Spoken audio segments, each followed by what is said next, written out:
I never imagined my wedding day would ignite such scrutiny. Standing before the gleaming table set with crystal goblets and silver spoons, I could feel every gaze piercing through me as though I were some curious artifact rather than a bride. His family, stern faces, polished manners, voices dripping with veiled judgment, asked questions that felt less like curiosity and more like interrogation. "Where exactly did you grow up?" one aunt demanded, her fingers tapping a rhythm against porcelain. "Your education, was it truly at that school?" Another cousin chimed in, arching an eyebrow. "And your father," his uncle added with a narrowed stare, "why is he never mentioned?" I swallowed, lips pressed together, pulse racing. Their words stung like needles slipping under my skin. My husband, the man who had vowed to stand beside me, sat silently, his jaw tight but unmoving. I wondered if his silence was loyalty to me or fear of defying them. In that moment, I was no longer a woman wearing white silk and a diamond ring. I was an outsider paraded before royalty. My cheeks burned, my palms dampened, and my throat dried as though every question stripped away layers of dignity. Then, the air shifted. A pair of footsteps echoed down the marble corridor, slow, deliberate, unapologetic. Heads turned toward the doorway. My mother emerged, regal in her deep wine-colored dress, pearls draped along her throat, her presence filling the room with undeniable authority. Her eyes, sharp yet tender, landed on me before sweeping across the crowd. "My daughter owes you no explanations," she announced, her voice steady as a blade sliding from its sheath. "But if conditions are what you seek, then I have one of my own." A stunned silence fell, thick and suffocating. Forks hovered above plates. Glasses trembled in uncertain hands. I watched her, heart pounding with equal parts dread and relief.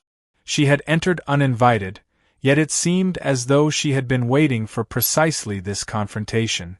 The matriarch of his family, a woman with hair coiled into an immaculate bun, raised her chin. "And what is it you propose?" My mother's gaze never faltered. "Respect. Absolute respect for the woman your son has chosen. Otherwise, I take her away tonight, and you may keep your empire, but you will never know her loyalty." Gasps rippled through the room. I felt my husband finally stir beside me, his fingers brushing mine beneath the table. His touch was small, fleeting, yet it carried a message. He wanted me to stay.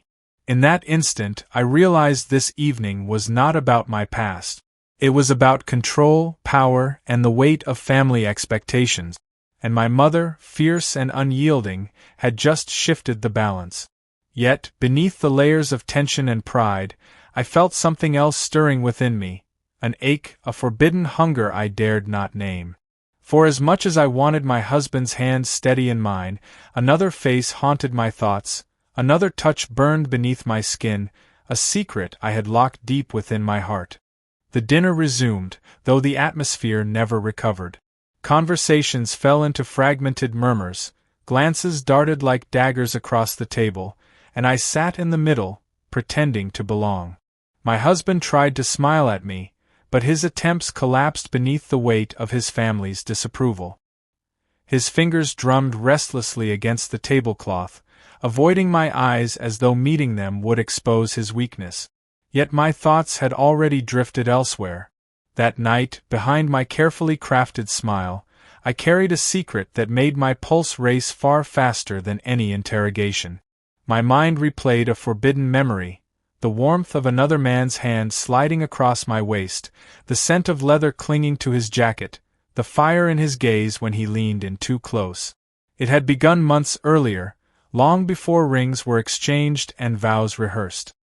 He was my husband's cousin, Damien, the dark figure lingering at the edges of family gatherings, the one who spoke little yet managed to unravel me with a single look. When others dismissed me as ordinary, he watched me as though I were rare, dangerous, essential. And I had let him. God help me, I had let him. Every word Damien whispered lodged itself beneath my skin. "You don't belong here," he had told me once, his breath brushing my ear like smoke. Instead of recoiling, I had shivered with pleasure. He wasn't accusing me. He was acknowledging what I already knew, that my life here was a costume, a masquerade of wealth and privilege stitched together by marriage. That evening at the long oak table, while my mother defended my worth, Damien sat across from me. His lips curved ever so slightly, a smirk that said he remembered everything. The nights we should have never shared. The stolen embraces hidden behind locked doors. The sound of my voice when restraint finally shattered. I looked down quickly, pretending to adjust the napkin in my lap, but the heat in my body betrayed me. My husband's family could strip me bare with their endless questions, yet they would never uncover the most dangerous truth. I had already betrayed him. My mother's words carried through the hall like iron bells, silencing judgment. Still, I felt Damien's gaze tethering me, pulling me toward a world I could neither escape nor openly claim. His presence was both torment and salvation. Around him, I felt more alive than I ever had with the man who bore my ring. When the evening finally ended, guests dispersing into separate chambers, I followed my husband dutifully upstairs. He kissed my cheek gently, his affection polite, careful, almost rehearsed. Yet the moment his door closed, I found myself leaning against the wall, breathless, heart pounding, not for him, but for the man whose shadow still clung to me like a secret flame. And in the silence of that house, I knew it was only a matter of time before temptation overcame loyalty once more. The corridors of his family's estate seemed endless, lined with portraits of ancestors whose painted eyes followed every step I took. After the evening's clash, I should have hidden away beside my husband, pretending to sleep peacefully. Yet my body moved differently than my mind's commands. My feet carried me toward the western wing, past candlelit halls, past servants extinguishing lanterns, until I reached the carved mahogany door I knew too well. I hesitated, palm hovering inches from the brass handle. The risk screamed inside my skull.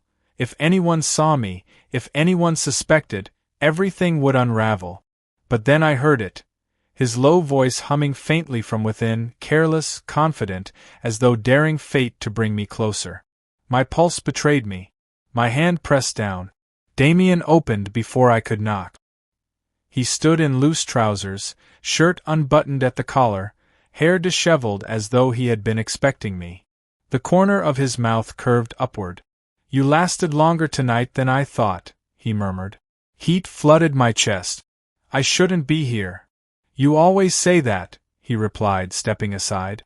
The room was dim, illuminated by a single lamp casting golden shadows along the walls. Books lay scattered across his desk, an uncorked bottle of wine glimmering nearby. The air smelled of cedar, ink, and him, a scent that had burned itself into my memory from the first night I crossed his threshold. I closed the door, shutting out the judgment of the world beyond, leaving only him and me. The moment stretched taut, every breath charged.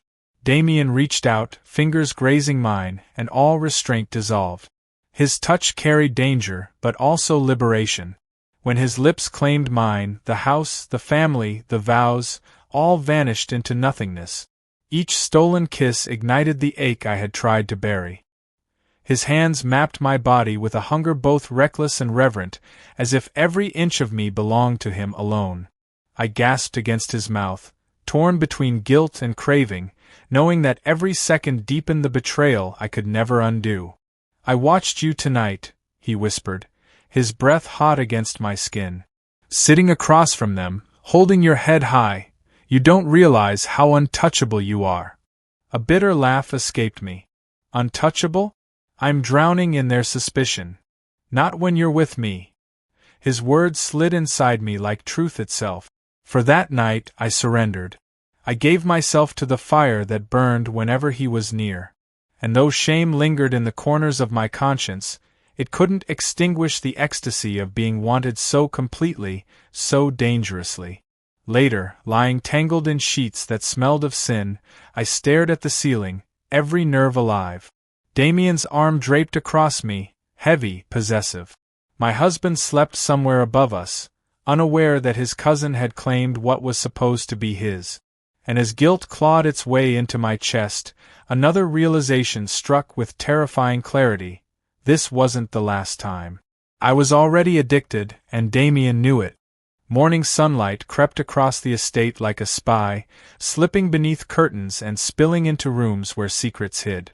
I woke not in my husband's chamber, but in Damien's bed, his warmth still lingering beside me.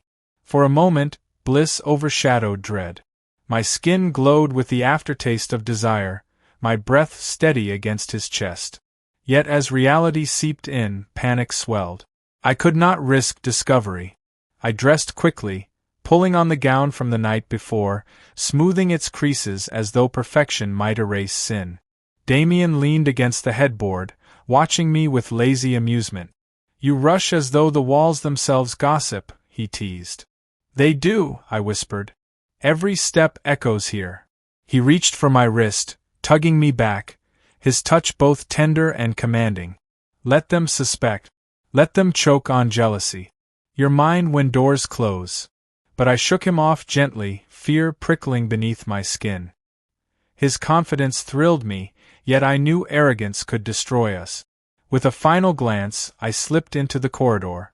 The silence felt heavy, as if the house itself held its breath. Halfway to my chamber, I froze. At the far end of the hall stood my mother-in-law, her arms folded, her gaze sharp. She said nothing, but her eyes swept over my wrinkled gown, my flushed cheeks, my hurried steps. The corner of her mouth twitched, not into a smile, but into knowledge. Heat surged across my face. I forced composure, bowing politely.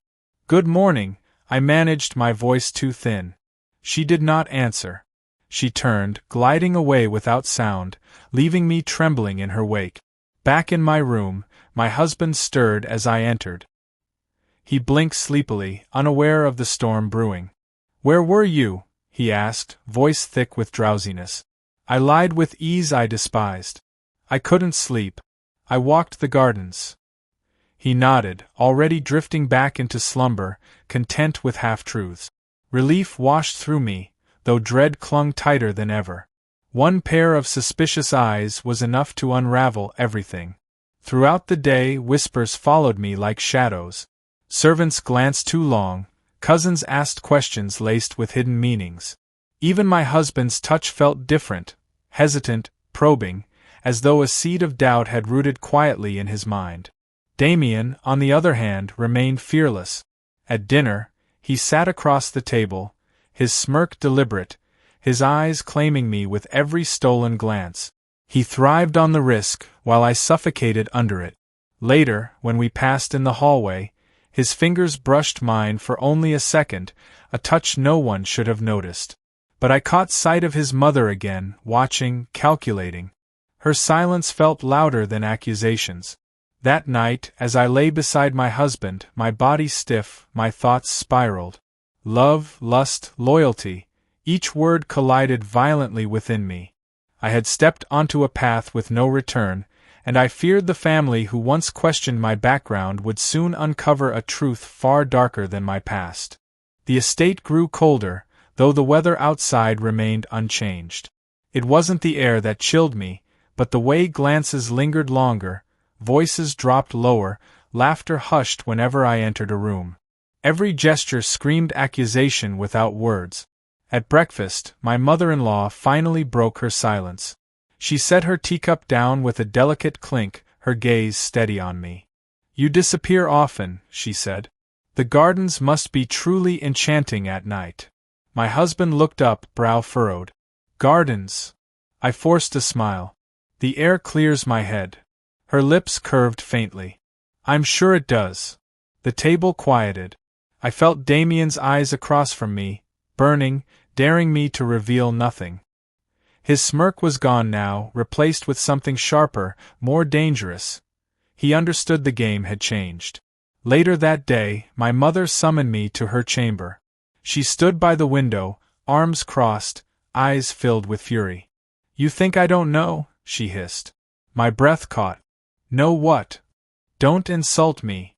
Her voice cut like glass. "I raised you better than this. Do you realize what's at stake? One slip, and they'll shred you apart." And him, too. Her words pierced me deeper than any accusation from his family. She knew. Somehow, she knew. My cheeks burned, my chest ached, and shame wrapped around me like chains. But beneath the shame was defiance, that same reckless pull toward Damien I could not bury. That evening I tried to resist. I told myself I would avoid him, bury the hunger, cling to my husband's hand as proof of loyalty. But when the sun sank and the halls emptied, Damien appeared in the library, leaning against the shelves, shadows flickering across his jawline. "Your mother knows," I whispered, trembling. "Let her," he replied smoothly, stepping closer. "She can't undo what we've done." His hand touched mine, fire against ice. My body betrayed me instantly, melting into his closeness. "Damien, this will destroy me," I pleaded, even as I leaned toward him. He pressed his forehead against mine, eyes fierce. "You'd rather live half dead in their world than burn alive in mine?" The kiss that followed was desperate, frantic, fueled not by freedom but by fear of losing everything. His grip was possessive, mine equally desperate. For a few stolen minutes, the world outside dissolved again, until a sound shattered it. The creak of a door. We broke apart, breathless, hearts pounding. In the doorway stood my husband. His face was pale, eyes wide with disbelief, betrayal cutting deeper than any blade. He looked at me, then at Damien, then back again, silence heavier than thunder. My world collapsed in that instant. Every lie, every stolen touch, every reckless choice lay exposed beneath his gaze. And for the first time since this began, Damien had no smirk, no clever remark. Only silence. Time did not move in that library. My husband stood frozen, jaw clenched, fists trembling at his sides. Damien straightened, his usual defiance muted by the weight of discovery. I, caught between them, felt as though my chest might split open. Finally, my husband spoke, his voice raw, unsteady. "How long?" The question cut deeper than accusation. It carried sorrow, disbelief, humiliation. My lips parted, but words tangled in my throat. I wanted to deny, to soften, to protect him from the truth, but Damien's eyes demanded honesty, and silence itself was confession. My husband's face crumpled. He turned away, pacing like a man cornered by ghosts. "You let me bring you into this home. I defended you when they doubted you. And you," his voice broke. "You chose him." Tears stung my eyes. "It wasn't about choosing. It just—" "Don't," he snapped, spinning back toward me.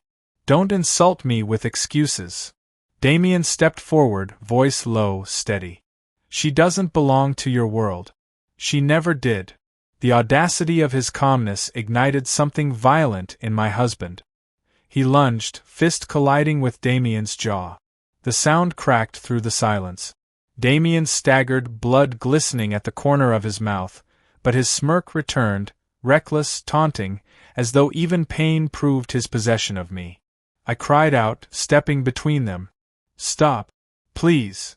My hands trembled as I touched my husband's arm, but he shook me off as though my touch burned. "You disgust me," he spat, not at Damien but at me. Those words shattered me more than any blow could. The commotion drew others. The door burst open. Faces filled the room. His mother, cousins, even servants lurking at the edges. Whispers rose into a storm as their eyes darted between us, piecing together truths they had suspected all along. And then my mother appeared. She didn't look surprised. Her gaze met mine, heavy with disappointment but not shock. She stepped forward, voice sharp enough to silence the room. "This ends tonight." My husband's mother seized her moment. "You see," she hissed, addressing the family. "I warned you about her. She's a stain on our name." But my mother did not flinch.